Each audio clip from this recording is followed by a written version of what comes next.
Assalamualaikum warahmatullahi wabarakatuh. Salam sejahtera bagi kita semua. Yang terhormat Bapak Muhammad Abdul Aziz SMM selaku dosen pengampu pendidikan kewarganegaraan dan rekan-rekan mahasiswa yang berbahagia.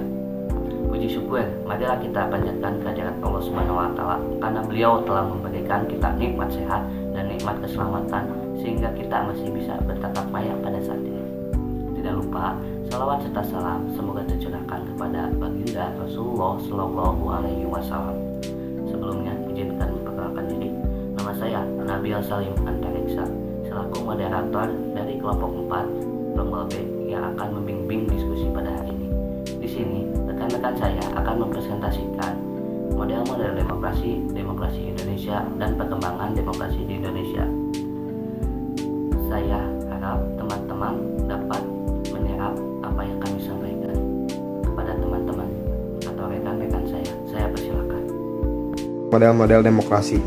Menurut David Hyde, demokrasi terdiri dari 5 model yaitu 1. Demokrasi klasik adalah warga negara seharusnya menikmati kesetaraan politik agar mereka bebas memerintah dan diperintah secara bergiliran. Yang kedua yaitu Republika Protektif, yaitu partisipasi politik di mana kondisi ini mementingkan kebebasan pribadi. Artinya jika para warga negara tidak bisa menguasai diri mereka sendiri, mereka akan didominasi oleh yang lain. Yang ketiga yaitu Republikanisme dan perkembangan, yaitu para warga harus menikmati persamaan politik dan ekonomi agar tak seorang pun dapat menjadi penguasa bagi yang lain, dan semua dapat menikmati perkembangan serta kebebasan yang sama dalam proses teka diri bagi kebaikan bersama. 4. Demokrasi protektif, yaitu para penduduk membutuhkan perlindungan dari pemimpin dan juga dari sesamanya untuk memastikan bahwa mereka yang dipimpin dapat melaksanakan kebijakan-kebijakan yang sepadan dengan kepentingan-kepentingan secara keseluruhan. 5. Demokrasi developmental, yaitu partisipasi dalam kehidupan politik tidak hanya bagi perlindungan individu namun juga untuk pembentukan rakyat yang tahu, mengabdi, dan berkembang. Keterlibatan politik penting bagi peningkatan kapasitas individu yang tertinggi dan harmonis. Menurut Sklar, demokrasi ada 5. Yang pertama, demokrasi liberal. Demokrasi liberal adalah suatu demokrasi yang menempatkan badan legislatif lebih tinggi dari badan eksekutif. Jadi kepala pemerintahan dipimpin oleh Perdana Menteri. Dengan kata lain, demokrasi liberal merupakan sistem politik yang menganut kebebasan individu yang berkiblat pada demokrasi. Demokrasi ini lebih menitik beratkan kebebasan bergerak berpikir dan mengeluarkan pendapat. Ciri-ciri demokrasi liberal. Yang pertama, mempunyai perwakilan dari rakyat-rakyat dalam negara tersebut sekaligus membatasi kekuasaan penguasa. Yang kedua, keputusan berdasarkan suara mayoritas. Yang ketiga, kekuasaan tidak hanya fokus pada satu titik, sehingga proses pengambilan keputusan cenderung lambat. Yang keempat, pergantian kepemimpinan atau perwakilan dalam sistem demokrasi liberal dipilih oleh rakyat. Kelima, menganut paham demokrasi dalam sistem pemerintahan dan dituangkan dalam konstitusi mereka. Yang keenam, kebebasan dalam memeluk agama dan kepercayaan masing-masing. Yang terakhir, terdapat sistem voting ketika mengambil keputusan. Demokrasi liberal memiliki kekurangan dan kelebihan. Yang pertama, kelebihan demokrasi liberal. Kompetisi memicu etos kerja tinggi, menjunjung tinggi persamaan hak di bidang politik, dan menghasilkan sesuatu yang berkualitas, disiplin, dan serta menghargai waktu. Yang kedua, kekurangan demokrasi liberal, terdapat kesenjangan lebar antara golongan ekonomi kuat dan lemah. Golongan ekonomi kuat bisa membeli hak suara rakyat dan DPR. Aspirasi tidak tersalurkan seluruhnya dengan baik. Contoh demokrasi liberal, diutamakannya penegakan hak asasi manusia. Hal yang paling menonjol dalam paham liberalisme ialah dijunjungnya kebebasan individu dalam negara yang menggunakan bentuk pemerintahan demokrasi liberal. Kebebasan tersebut ditafsirkan sebagai ditegakkannya hak asasi manusia yang merupakan hak dasar milik setiap orang hidup di dunia ini. Hak asasi tersebut sangatlah beragam dan tetap ditegakkan di masa demokrasi. 2. Demokrasi terpimpin. Para pemimpin percaya bahwa semua tindakan mereka dipercaya rakyat tetapi menolak pemilihan umum yang bersaing sebagai kendaraan untuk menduduki kekuasaan. Demokrasi ini juga adalah sebuah sistem demokrasi di mana seluruh keputusan serta pemikiran terpusat pada pimpinan negara kala itu. Presiden Soekarno-Hatta berkata, Ada beberapa kelebihan dari demokrasi terpimpin, yaitu adanya kabinet kerja, dibentuknya Dewan Pertimbangan Agung Sementara (DPAS), dibentuknya Majelis Permusyawaratan Rakyat Sementara (MPRS), dan dibentuknya Musyawarah Pembantu Pimpinan Revolusi (MPPRS).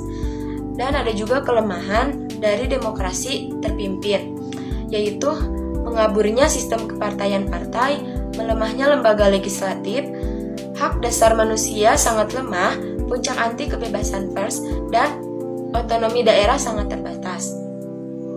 3. Demokrasi sosial adalah demokrasi yang meletakkan pada kepedulian, keadilan sosial, dan egalitarianisme bagi persyaratan untuk memperoleh kepercayaan. Demokrasi sosial mendukung intervensi ekonomi dan sosial untuk mendorong keadilan sosial dalam kerangka entitas politik demokrasi liberal dan ekonomi campuran kapitalisme. 4. Demokrasi partisipasi yang menekankan hubungan timbal balik antara penguasa dan yang dikuasai. 5. Demokrasi konstitusional menekankan proteksi khusus bagi kelompok-kelompok budaya yang menekankan kerjasama yang erat di antara elit yang mewakilinya bagian budaya masyarakat utama. Selanjutnya, demokrasi di Indonesia. Saat ini, Indonesia menerapkan sistem demokrasi Pancasila, di mana demokrasi Pancasila merupakan suatu paham demokrasi yang bersumber pada pandangan hidup atau falsafah hidup bangsa Indonesia yang digali dari kepribadian rakyat Indonesia sendiri. Dari falsafah hidup bangsa Indonesia inilah kemudian tumbuh dasar falsafah negara kita yang bernama falsafah negara Pancasila, yang tercermin dan terkandung dalam pembukaan Undang-Undang Dasar 1945. Sebelum menerapkan sistem demokrasi Pancasila, pada tahun 1945 sampai 1959, Indonesia menganut demokrasi liberal.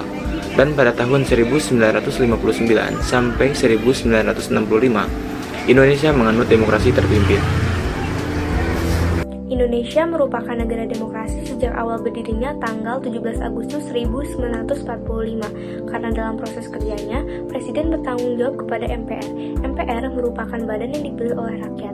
Dalam hal itu berarti pemegang kekuasaan tertinggi adalah rakyat karena pemimpin dipilih langsung oleh rakyat melalui pemilu. Indonesia berhasil menjadi negara demokrasi karena telah melaksanakan pemilu yang kompleks. Pada tahun 1956 diadakan pemilu untuk pertama kali di Indonesia. Demokrasi ini yaitu demokrasi Pancasila. Setelah usai demokrasi Pancasila ini dilanjutkan oleh pemerintahan Soeharto dan menyelaraskan demokrasi pertama dan dilanjutkan demokrasi kedua pada tahun 2004. Perkembangan demokrasi di Indonesia. Indonesia mengalami 4 periode demokrasi, yaitu 1. Demokrasi liberal parlementer pada tahun 1945 sampai 1959. 1 bulan setelah kemerdekaan, negara kita menganut sistem demokrasi konstitusional atau demokrasi parlementer. Pada sistem demokrasi ini, parlemen di partai berperan penting dalam jalannya pemerintahan negara. Pada periode ini, rakyat melakukan pemilihan umum untuk memilih wakil rakyat dan badan konstituen di tahun 1955. Sistem demokrasi parlementer berakhir ketika Presiden Soekarno merilis Dekret Presiden pada 5 Juli 1959. Yang kedua, demokrasi terpimpin tahun 1959 sampai 1965. Pada masa ini, sistem demokrasi berubah menjadi sistem presidensial. Hal ini dilakukan karena Undang-Undang Dasar 1945 diberlakukan kembali. Sistem presidensial ini membuat seluruh tanggung jawab pemerintah ditanggung oleh presiden. Saat itu, MPR dan DPR baru mulai dibentuk dan belum menggunakan pemilihan umum. Selain itu, pembentukan MPR dan DPR ini juga bersifat masih sementara. Di masa ini, kekuasaan seolah berada sepenuhnya di tangan presiden. Karena itulah dikenal juga dengan demokrasi terpimpin. Sayangnya, sistem demokrasi terpimpin ini justru menyebabkan berbagai masalah. Puncaknya adalah terjadinya pemberontakan G30 SPKI. Setelah itu, sistem demokrasi terpimpin ini pun berakhir. 3. Demokrasi Pancasila era Orde Baru 1965 sampai 1998. Demokrasi Pancasila adalah demokrasi konstitusional yang mengedepankan sistem presidensial. Di masa ini, Undang-Undang Dasar 1945 dan Pancasila diterapkan untuk menciptakan kedaulatan rakyat. Pada periode ini juga, pemilihan umum untuk anggota DPR dan MPR mulai dilaksanakan. Tepatnya pada tahun 1971, 1977, 1982, 1987, 1992, dan 1997. Sayangnya, di masa Orde Baru ini, kekuasaan yang dimiliki presiden digunakan untuk menguasai politik. Sampai akhirnya, gerakan mahasiswa berhasil menurunkan Presiden Soeharto dari jabatannya sebagai presiden. 4. Demokrasi Pancasila era reformasi tahun 1999 sampai sekarang. Setelah berhentinya Soeharto dari jabatan presiden, Indonesia mulai melakukan perbaikan di berbagai bidang, termasuk politik. Masyarakat Indonesia sepakat untuk kembali menerapkan demokrasi pada sistem politik yang ada. Tujuannya agar terwujudnya kebebasan yang selanjutnya akan menciptakan kedaulatan rakyat. Di masa ini berlangsung pemilihan umum seperti di tahun 1999, 2004, 2009, 2014, 2019, dan selanjutnya di tahun 2024. Pemilihan presiden mulai dilakukan secara langsung pada tahun 2004. Sedangkan pemilihan kepala daerah dimulai pada tahun 2005. Sampai masa pemerintahan Presiden Jokowi yang kedua saat ini, demokrasi di Indonesia masih terus mengalami tantangan dalam perkembangan. Salah satu tantangan dalam perkembangannya yaitu menurunnya rasa persatuan dan kesatuan di antara sesama warga bangsa. Pelaksanaan demokrasi Pancasila pada era reformasi dilandasi semangat reformasi, di mana paham demokrasi berdasar atas kerakyatan yang dipimpin oleh hikmat kebijaksanaan dalam permusyawaratan perwakilan, dilaksanakan dengan rahmat Tuhan Yang Maha Esa, serta menjunjung tinggi nilai kemanusiaan yang adil dan beradab, selalu memelihara persatuan Indonesia dan untuk mewujudkan suatu keadilan sosial bagi seluruh rakyat Indonesia. Jadi kesimpulannya, model demokrasi itu beragam karena dihasilkan dari pemikiran setiap orang yang berbeda. Setiap negara memiliki ciri khasnya dalam memaknai demokrasi sesuai dengan nilai luhur yang terkandung dalam negara tersebut. Seperti halnya di Indonesia. Indonesia telah mengalami banyak perubahan sistem demokrasi, dari demokrasi liberal hingga saat ini demokrasi Pancasila. Indonesia mengalami banyak perubahan disebabkan oleh banyaknya faktor. Salah satunya adalah karena banyaknya kekurangan-kekurangan yang ada pada sistem demokrasi sebelumnya. Sehingga bangsa Indonesia mencoba untuk memperbaiki kekurangan tersebut dengan beralih ke sistem demokrasi yang lain. Indonesia akhirnya memilih demokrasi Pancasila, karena demokrasi Pancasila melibatkan rakyat secara langsung dalam sistem pelaksanaannya.